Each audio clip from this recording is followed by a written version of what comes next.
ছাত্রলীগের একজন এর সাথে জড়িত ছিল। রাজনৈতিক হোক আর অরাজনৈতিক, এটা সঠিক বিচার আমরা চাই। তারা শিক্ষার্থী নয়, আমার দৃষ্টিকোণ থেকে তারা হত্যাকারী। এটা তো চরিত্রগত দোষ কিংবা তার বেড়ে ওঠাতে সমস্যা। মারের পরে তারা জানতে পেরেছে যে সে চোর ছিল। ঢাকা বিশ্ববিদ্যালয় বাংলাদেশের সর্বোচ্চ বিদ্যাপীঠ এবং সেই বিদ্যাপীঠে নিহত হয়েছে তোফাজ্জল। কেন শিক্ষার্থীদের হাতে এভাবে নির্মম মৃত্যু হলো তার? এই বিষয় নিয়ে কি বলছে সাধারণ মানুষ, কি বলছে ঢাকা বিশ্ববিদ্যালয়ের শিক্ষার্থীরা, চলুন তাদের মুখ থেকেই শুনে নেই। আমরা কখনোই চাইনি এ ধরনের কোনো হত্যাকাণ্ড ঘটুক, এবং আমরা সবাই জানি যে তোফাজ্জল ভাই যে যাকে হত্যা করা হয়েছে সে মানসিকভাবে তার কিছু সমস্যা ছিল।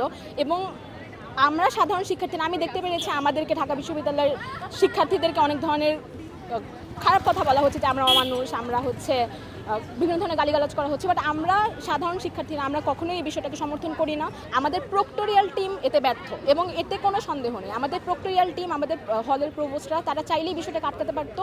এই বিষয়ে প্রশাসনের ব্যর্থতা এটা অবশ্যই রয়েছে। আমরা যেটা দেখেছি যে ছাত্রলীগের একজন এর সাথে জড়িত ছিল। আমি এখন এখানে রাজনীতিক কিছু আনতে চাচ্ছি না, কিন্তু এটাও ঠিক সাধারণ শিক্ষার্থীরাও জড়িত ছিল, অনেকেই জড়িত ছিল, এবং সেটা রাজনৈতিক হোক আর অরাজনৈতিক, এটা সঠিক বিচার আমরা চাই। তারা শিক্ষার্থী নয়, আমার দৃষ্টিকোণ থেকে তারা হত্যাকারী।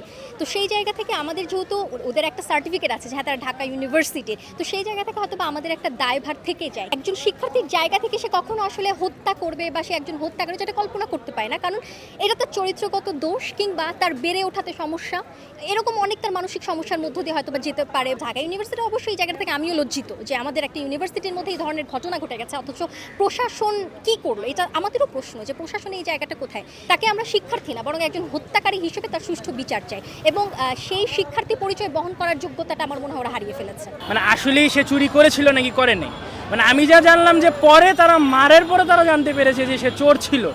মানে তারা কি না মারার আগে দেখতে পারতো না যে সে চোর ছিল নাকি চোর ছিল? মার দেওয়ার পরে মেরে ফেলছে, এরপরে বলছে আবেগের বসে আমরা মেরে ফেলবো। মানে জিনিসটা এটা কী হলো? মানে তার মানে এটা পরিকল্পিত ছিল, মানে হচ্ছে ছাত্র সমাজটাকে বিতর্কিত করার জন্য, যে দেশ মানে মনে করেন ছাত্ররা ঠিকমতো চালাতে পারছে না, তা যাকে পারছে তারাই মনে করেন ছাত্রলীগের মতোই সব মেরে টেরে ফেলছে। মানে এগুলোর তো কোনো মানে হয় না। দেশের সর্বোচ্চ বিদ্যাপীঠে মানুষ বলে আর কি। সো আমাদেরকে মনে হচ্ছে মোরালি প্লাস হচ্ছে যে লজিক্যালি আরেকটু বেশি থিঙ্ক করতে হবে যে কোনো কিছু। এটা এখানে কিছু উৎসুক ছাত্র জনতার কারণে এই কাজটা হয়েছে। এখানে সবাইকে দোষারোপ করার কিছু নেই, মানে সবাই এটাকে ধারণ করে না যে মবের মাধ্যমে যে কোনো জাস্টিস এস্টাবলিশ করতে হবে। তোফাজ্জলকে ঢাকা বিশ্ববিদ্যালয়ের ফজলুল হক হলে কিছু শিক্ষার্থীরা মব জাস্টিস করতে গিয়ে তাকে হত্যা করে। এই হত্যাকাণ্ডের আমি তীব্র নিন্দা জানাই, এবং একই সাথে আমি মনে করি এই ধরনের কোনো ঘটনাই প্রত্যাশিত নয়। কেন প্রত্যাশিত নয়? কারণ আমাদের একটি বিশ্ববিদ্যালয়ের প্রশাসন রয়েছে, আমাদের প্রক্টোরিয়াল বডি রয়েছে, আমাদের একটি বিচার ব্যবস্থা রয়েছে। আমি মনে করি এই ধরনের কেউ কোনো ঘটনা থাকলে, কাউকে সন্দেহভাজন চোর মনে হলে, এবং কেউ যদি চোর হিসেবেও ধরা পড়েন হাতে নাতে, আমরা মনে করি তাকে প্রশাসন এবং পুলিশের সহায়তা নিয়ে তাকে আইনের ব্যবস্থা নিয়ে আসা উচিত, এবং তাকে আমাদের বিচার কাঠামো যেই শাস্তি তার জন্য প্রযোজ্য তাকে শাস্তির আওতায় নিয়ে আসা উচিত। তবে আমি এটুকু বলবো যে অবশ্যই এখানে একটু কুচক্রী মহলের একটু আপনার আছে, অবশ্যই ষড়যন্ত্র আছে। যেমন হলো আপনার ফজলুল হক মুসলিম হল অত্যন্ত ঐতিহ্যবাহী এবং সায়েন্সের অত্যন্ত চমৎকার মেধাবী সন্তানরা থাকে সেখানে। এবং আপনারা যদি চিন্তাভাবনা যদি দেখেন সেই মানে হত্যাযজ্ঞের যে আপনার ফুটেজগুলো বা সবগুলো, এখান থেকে ছাত্রলীগের বা মানে ছাত্রলীগ বা সন্ত্রাসীদের একটা বড় অংশ কাজ করেছে। হ্যাঁ, এবং আমরা চাই যে বা যারা এই হত্যাকাণ্ড ঘটেছে তার সর্বোচ্চ শাস্তি নিশ্চিত করতে। মানে অন্যায় যেই করুক না কেন, অন্যায়কে কোনো ছাড় দেওয়া হবে না, অন্যায়কে কোনো প্রশ্রয় নেই। যেভাবে পিটিয়ে মারা হয়েছে এটা কোনোভাবেই একজন সাধারণ শিক্ষার্থীর কাছে গ্রহণযোগ্য না। সে একটা হয়তো তার অপরাধটাও কিন্তু প্রমাণিত না, সে একজন সন্দেহবশত তাকে পিটিয়ে মারা হয়েছে।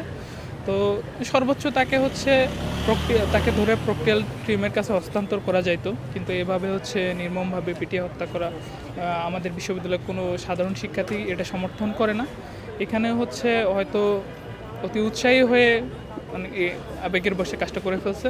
এটা আমরা সাধারণ শিক্ষার্থী হিসেবে এটার আমরা বিচার চাই, একদম ন্যায় বিচার চাই এই হত্যাকাণ্ডের, যাতে কেউ অতি উৎসাহিত হয়ে এরকম মব জাস্টিসের মাধ্যমে বিশ্ববিদ্যালয়ে এরকম আরেকটা ঘটনা ঘটে বিশ্ববিদ্যালয়ে যে একটা সর্বাঙ্গীন পরিবেশ আছে এটা নষ্ট না করুক।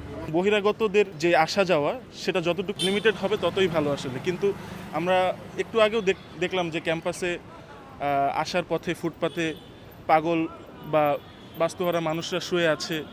তো এই মানুষগুলার যতদিন না পর্যন্ত এই মানুষগুলোকে পুনর্বাসন করা হচ্ছে, বা পুনর্বাসন করার জন্য আসলে ব্যবস্থা নেওয়া হচ্ছে, এই ব্যবস্থাটা নেওয়ার কথা কার? ঢাকা বিশ্ববিদ্যালয় প্রশাসনের। তো যতদিন এই ব্যবস্থাটা তারা নিচ্ছেন ততদিন পর্যন্ত কিন্তু এরকম ঘটনা ঘটার সম্ভাবনা থেকেই যাচ্ছে।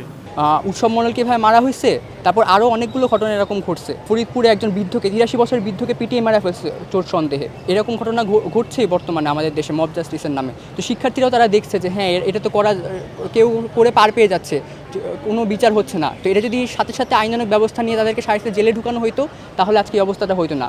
মানুষ যেটা করে আজকে দেখে দেখে শিখে।